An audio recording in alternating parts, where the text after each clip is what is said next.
when you're thinking about like the cost of infertility and the treatments and all of those things that go into it, were you and your husband on the same page when it came to making those decisions, or was one person on board and the other person off board?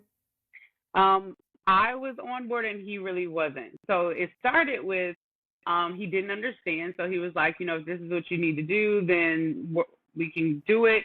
But as we kind of started the journey and you see everything that comes with it, he was just kind of in this place of, well, why are we rushing this? Right? We originally said we didn't want kids right now. So why are we not looking? Not saying something happening to the baby was a blessing, but why are we not still on the same page with what our original agreement was? Why are you now trying to change it? And that caused this rift between us. And that was actually something God specifically told me in prayer, like, I answer both of your prayers, and right now you're not praying on the same accord, right? So yeah, we were definitely on two different pages, and he was trying to cheer me on the best he could, but he knew that that wasn't what he wanted right now, too.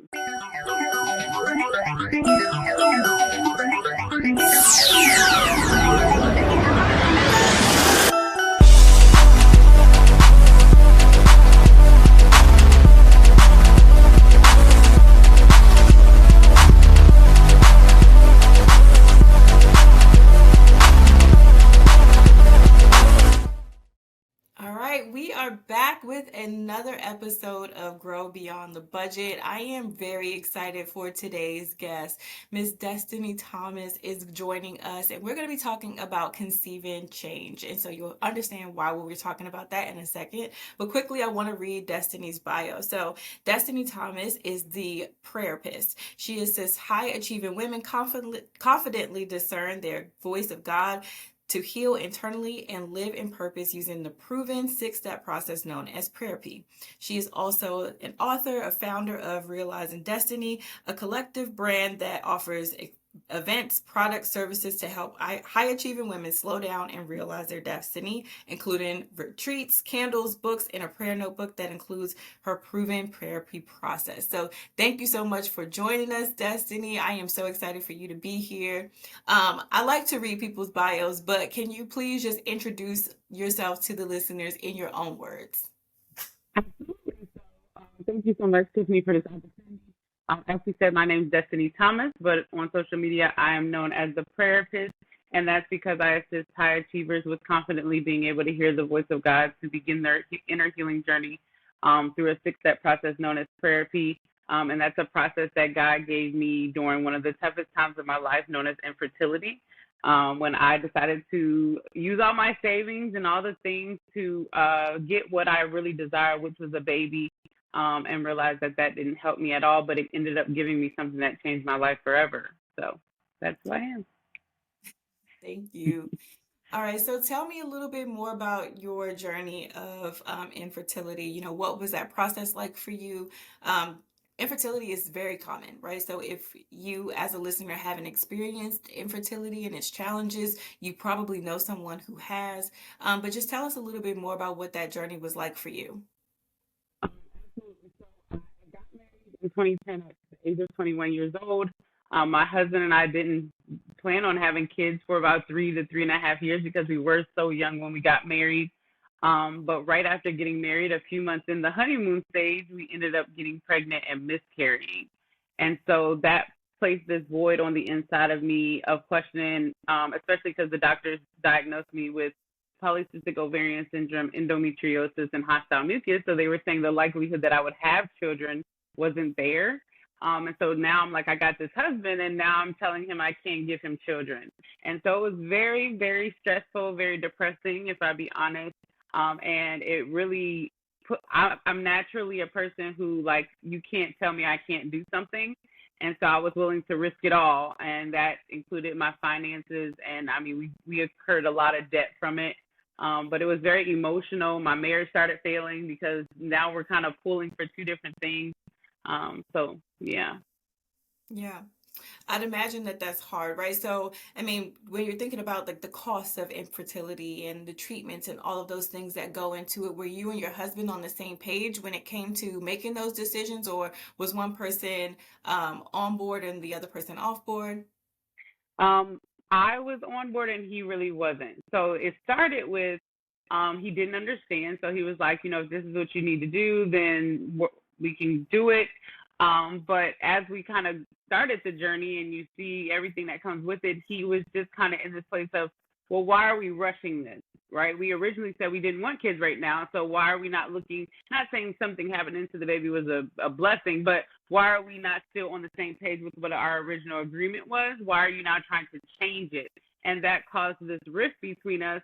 And that was actually something God specifically told me in prayer, like, I answer both of your prayers, and right now you're not praying on the same accord, right?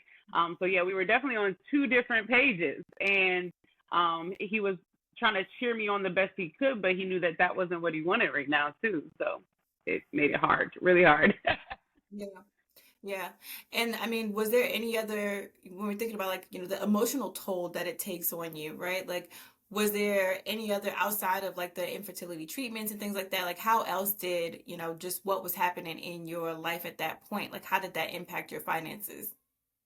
So we got married in 2010, like I said. In 2012, my husband took a new position working for a political campaign runner, and they were traveling all over the world, and we're still in our honeymoon stage, so he was hardly ever home.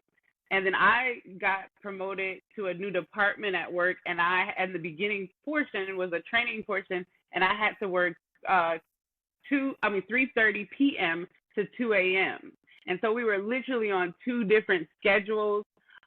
We were making more money, right? We were in a better position financially, which gave me more of a reason, yeah, let's have a child now, right? But we were not getting along because our relationship was really built on communication. We weren't able to communicate because we're living on two different hours of the day, and so it put me in this position where I honestly saw how much I was an emotional eater, and like I was an impulse shopper. And I always used to say to like those women who I talked about infertility, like I literally was trying to find a reason not to be home. And so if that meant going out to eat with my friends or, traveling, like because my home reminded me that I didn't have what I considered a home. Yeah. I love that you mentioned that, right? Because there are so many times where there's something else going on in the background, and we use all of these different escape mechanisms to kind of not have to sit in the discomfort, the sadness, or whatever else we're going through. And we mask it by doing these, again, these coping mechanisms, whether it's shopping Mm-hmm. or eating or all of these things that give us like temporary pleasure instead of just sitting in that discomfort. And, I've been married for 10 years also, and I definitely understand like when your marriage, when you're not communicating, it's really hard Mm-hmm. for you to be on the same page. So, again, if you're making more money, that doesn't mean you're managing more money or especially managing it well together Right. because you're on two different pages, right? So, that had to be difficult as well. So, thank you so much for sharing that. What was something that happened that was, a turning point for you? What was the moment where you realized, okay, this is becoming a problem? Whether it was the spending, the eating, the communication with your husband, like what was the point where you were like, okay, I've had enough. I need to do something different. To be perfectly honest, it was a moment I had with my husband and with God.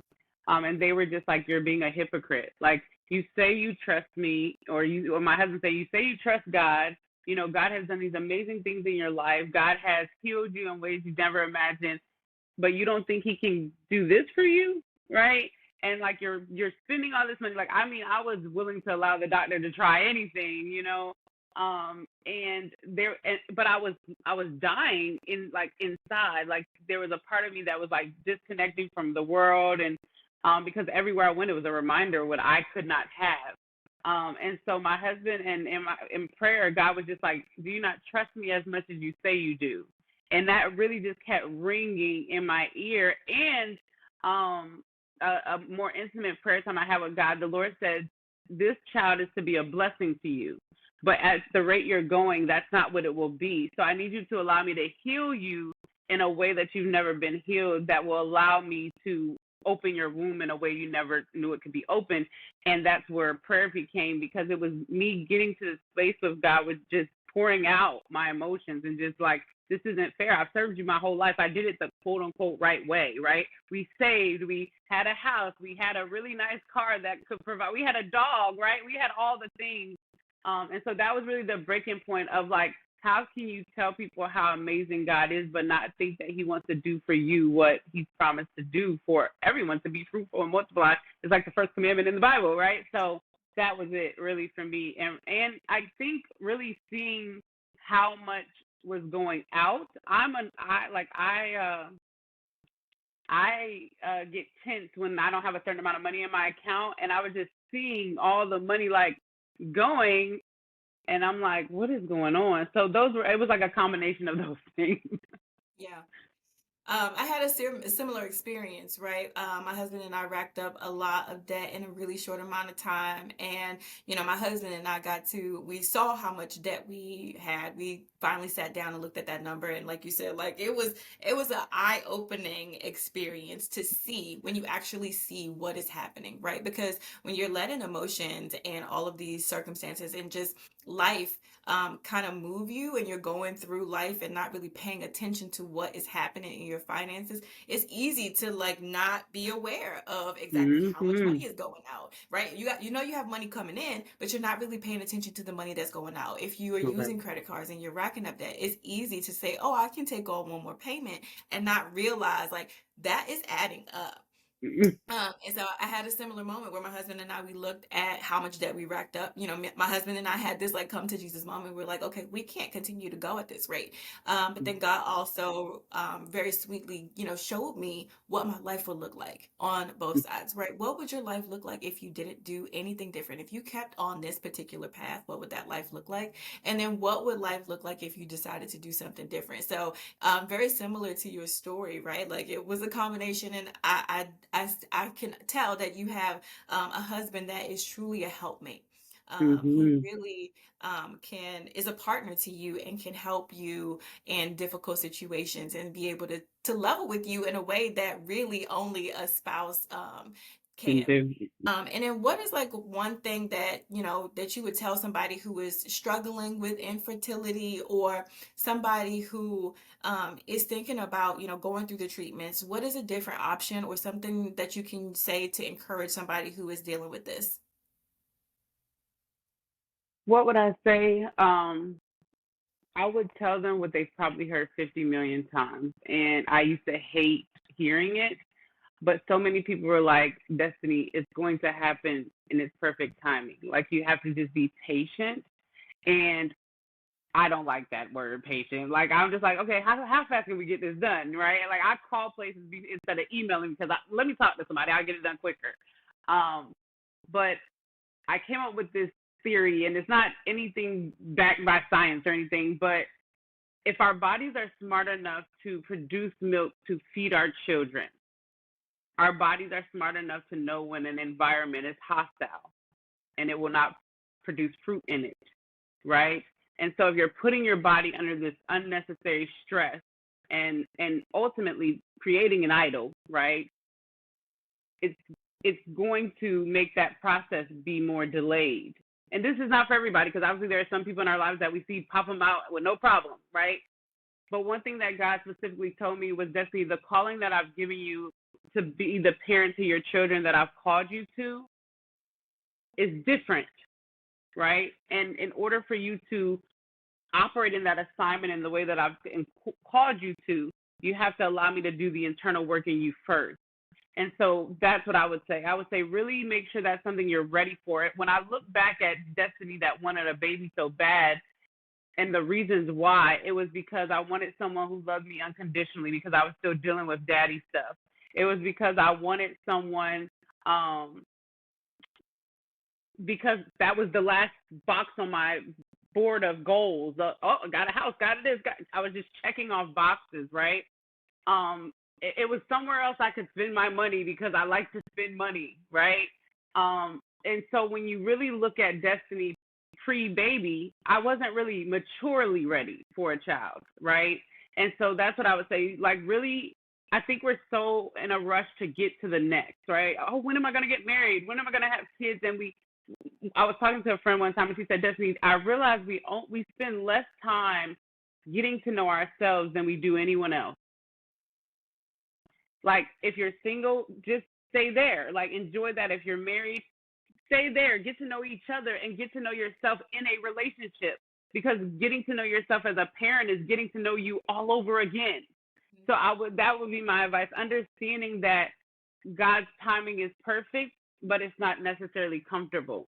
And so really, and making sure you can afford a child. And I like to say, I realize kids are not as expensive as we make them, right? Especially because I breastfeed, I do different things. But really, can you afford a child in regards to the mental capacity? Can you afford a child in regards to the physical capacity? Can you afford a child emotionally, spiritually? Can you afford a child not only financially, because he will deplete, or they, I say he because I have my first child, he, but they will deplete you in all areas. And sometimes, like I have the money, I have the car, I'm looking at these things, but I wasn't looking at the spiritual and the mental and the physical, because I wasn't in shape to be running after a child, right? So that's what I would say. I know it was kind of a long answer, but that's what can you really afford a child? That is beautifully said. Thank you so much for pointing out all those different things. And I think when we think of, children and in the even the rhetoric of like children being expensive, like you said, children, there's ways to cut costs with children, and your children are really only as expensive as you make them, right? You And can, so, if you're buying your kids, clothes, when my first child, which I didn't realize, like I was suffering from postpartum and all of these different things, she had a new outfit every day. Homegirl didn't wear the same clothes, but like the first year, it was a problem. right. But but that was by choice, right? And so like, there's a financial aspect, but then like you also mentioned just all of the other things, the capacity. Having a Mm-hmm. child, especially, you don't know what is going to be the situation or circumstance with your child. So my daughter was born early, and so that came with different delays and different specialists and different Mm-hmm. doctors that we had to see and all these different things. And so you think about like the mental capacity, like you said, and then again, like you said, the physical capacity. I was ready for my daughter. She sits still. My son is a whole level, another level of capacity. So I love that you just said that, like just kind of just honoring the space that you're in. And like you said, like, staying in your marriage and being content in that season of life. If you are Mm-hmm. married and you have not had the ability to have children yet, you're struggling with infertility, again, just taking time to nurture yourself and nurture your marriage in that season is really important, because like you mentioned, right, you two were drifting off page, right? Like you were not on the same accord. And so, that is something that is an outside stressor that can really tear a marriage apart. And so if Right. you are in that season, it's really important to make sure that you are taking care of yourself and taking care of your spouse and your partner in that season too. I remembered, something that you mentioned was about like the toxic environment that you were in, right? Just the space in the head space that you were in. God is not going to bless you if there's chaos, right? And so we have Mm-hmm. to calm the chaos. And when I think about, your finances, for a lot of people, we're asking for more. We want more. We're ready for more, but we aren't managing and stewarding the things that we have now. There's still chaos around us. And so I even love that you mentioned that, and just like taking an inventory and assessing the environment that you are in, and you're asking for these things, but are you, again, mentally, physically, maturity wise, able to handle more? So thank you so much, Destiny, for all of your insight. I really appreciate it. All right, and Destiny, you talked about just the challenges and how this journey has impacted your finances. Can you tell us about like, how your finances are now, and like what that journey was like to be in that place of with your infertility journey to where you are now? Absolutely. So now I'm in an amazing place financially. We've gotten all of our household bills down to $2,500. We have no car payment, no debt, but just being completely transparent leading up to this journey, after infertility, God actually led me out of my good paying corporate job. And that led us to actually filing bankruptcy and of Chapter 7, which got rid of our debt and led us to this position. And so I just want to encourage people. Something I found during the process of filing for bankruptcy is that there is a certain community that is made to make it be a bad thing. But when you go into the certain other rooms and you go into certain corporations and business people, it's actually something that is there to relieve you or help you and give you a second start. And so I would just encourage you to do your own research, to open your mind to other avenues that we are afforded that we don't necessarily take advantage of because it has been ostracized in certain communities or certain areas.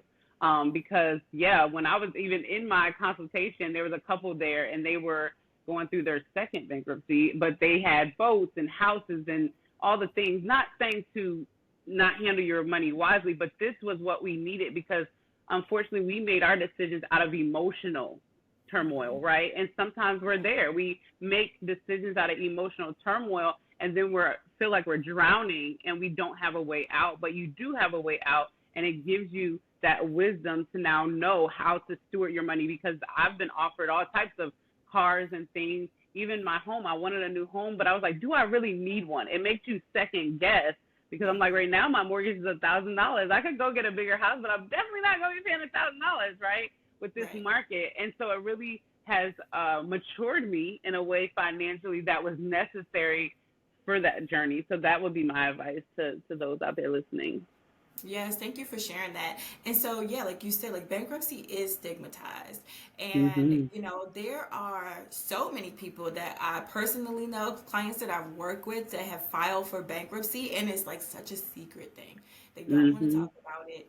I feel like there's some shame and guilt and stigma around it to where people, they don't want to talk about it, or they don't even want to like consider it because of those negative connotations that are associated with it.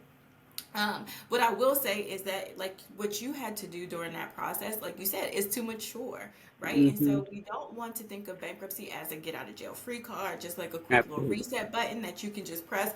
You're going to go ahead and wipe this debt away and then go ahead and rack up some more debt, right? And so we Right. want to, if we're going to use it, we're going to learn something from that lesson, right? And so there's so many different instances as to why somebody would need to file for bankruptcy. But if you are find yourself in that position, what can you learn from that experience? What can you do differently going forward so that you don't have to continue to use that like I said, get out of jail free card or like reset button that some people feel like it is.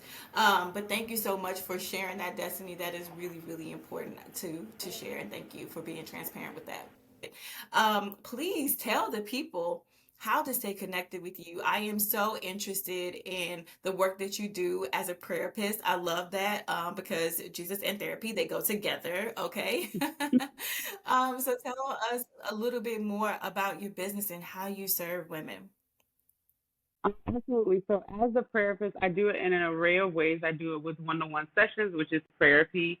I do it through retreats. I do it through a group program that I have known as Purpose Built Prayer. And basically, my mission is to teach people how to heal with God. So, I believe that there's three levels of healing. Number one is understanding and identifying a trauma, and that's usually where it's still emotionally based. So you can articulate, hey, this happened to me, or hey, my parents weren't there, and you're still emotionally moved by it. And then the second level is therapy. And that's where you go, you speak to someone, and you learn coping mechanisms. You learn, okay, when you talk to me this way, I need to count back to 10, 9, 8, or I need to go somewhere and walk away. But therapy is where you invite the Holy Spirit in, and just like in your backyard, he goes and digs at the root and uproots the thing and then replants the fertilizer and soil. So now you can be fruitful from what tried to kill you, right? And so that's kind of like my infertility journey. At the beginning, I could tell you I dealt with infertility and I was very emotional, like I talked about with the toxic mental capacity. Then the second level, I started to go into therapy and counseling and kind of talking about it. But then that third level was I needed God to come in and show me the little girl Destiny that was still being triggered because she didn't deal with her, right? And God really replanted that and resoiled it to where now I share that with the world. And it came from journaling and prayer with God and Him showing me different things about myself on a deeper level that allowed me to have the strategy necessary to walk those things out. And so that's what I help women with. I work with men as well in one-on-one sessions, but in my group programs and retreats, they're for women. But yeah, and you can find me at realizingdestiny.com on all social media platforms and on my website or at the therapist. I'll come up on either one. Yes, I love it. And so we didn't even really wrap up, your infertility journey, but if the viewers are watching it or you can't see it, but you might have heard a little coo, there is the sweetest little baby clung to her chest. So can you just tell us a little bit, you told us about the struggle and the challenges that you have with infertility, but really quickly, can you just tell us how this story had continued to unfold? Because I don't want to say it's over, but how did that story continue to unfold? Absolutely. So after going through my process of therapy with God, and Him revealing some things, literally a couple of months after that, there was some information revealed that kind of put the cap on my inner healing journey. And a couple of months after that, I conceived my first son, KJ. And I was actually informed of him being in my womb on June the 9th, right? And then my second son, which I won't say he was planning because we were planning on having another child, but I only wanted two kids. But I thought it was going to be a girl. And then that was Destin. And he's actually named after me, Destiny and Destin. My first son's named after my husband. And then we were like, okay, are we going to try again for a girl? Or are we just going to fill this with two boys? And we tried again, and we got Corinne, which is a combination of our names together. And she was born on June 9th. So the beginning started on June 9th, and it finaled with June 9th. And those are my three beautiful blessings from the Lord. If you are watching the video on YouTube, you could just see the small little hand on her mama's chest. It is super sweet. Again, you might have heard the faintest little coo of baby girl here, Corinne. But I am so inspired and in awe of your story and your journey and the power of healing, from the inside out. And really taking the time to do the work of the healing and doing the prayer and doing the therapy and journaling and bringing awareness to what wasn't working, Mm-hmm. to bring peace and resolution to your journey. So thank you so, so much for joining me on this episode. I appreciate it so much, Destiny. If you are not already, she just dropped all of her handles and social media, but you can check them in the show notes so that you can make sure that you are connected with her. Healing is a very, very important thing. Okay, so make sure that you are connected with her if you've experienced trauma, if you aren't even sure, because you might not even realize that, sometimes we think that trauma has to be a very like catastrophic event, and it's not always the case, right? So just connect with her and she will show you, whether or not you have some things that you might need to deal with and heal from. So again, thank you, Destiny, for your time. I appreciate it. And we'll see you on the next episode of Grow Beyond the Budget. Thank you. All right, so I hope that you enjoyed the interview with Destiny and listening to her story. She was very open and transparent, and I appreciate her for joining us on the Grow Beyond the Budget podcast. There's something that I really want you to take away from this episode and listening to her story. Whether you are facing infertility or not, there's something that you can absolutely take away from this conversation. And she was talking so much about awareness of self, right? Being aware of where you are mentally, emotionally, physically. How are you able in your current season to handle what you are asking for? So whether that is a child, a job, a relationship, more money, how are you currently stewarding and managing and using the things that you have right now before you get to whatever it is that you are asking for. So that awareness piece is really important. She also mentioned something that I absolutely love and am a huge advocate for, which is journaling. Taking time to write down your thoughts. Get a guided journal if you don't know what to write, but taking time to really sit and think about, what are you feeling? What are you dealing with? What are your emotions? Let's name them, right? What is the trigger that is triggering these emotions, and really start to do the work of healing. She also mentioned counseling and therapy. Going to people that can help you through a process is very, very important. You do not have to do these things alone. There are so many people, resources, and programs and things that can help you along your journey. So I, again, hope that you learned a lot by listening to Destiny's episode. Make sure that you connect with her on all of her social media platforms. If you are in the Virginia Beach area, she does have an event that is coming up October 31st. So make sure that you go to her page so that you could check that out.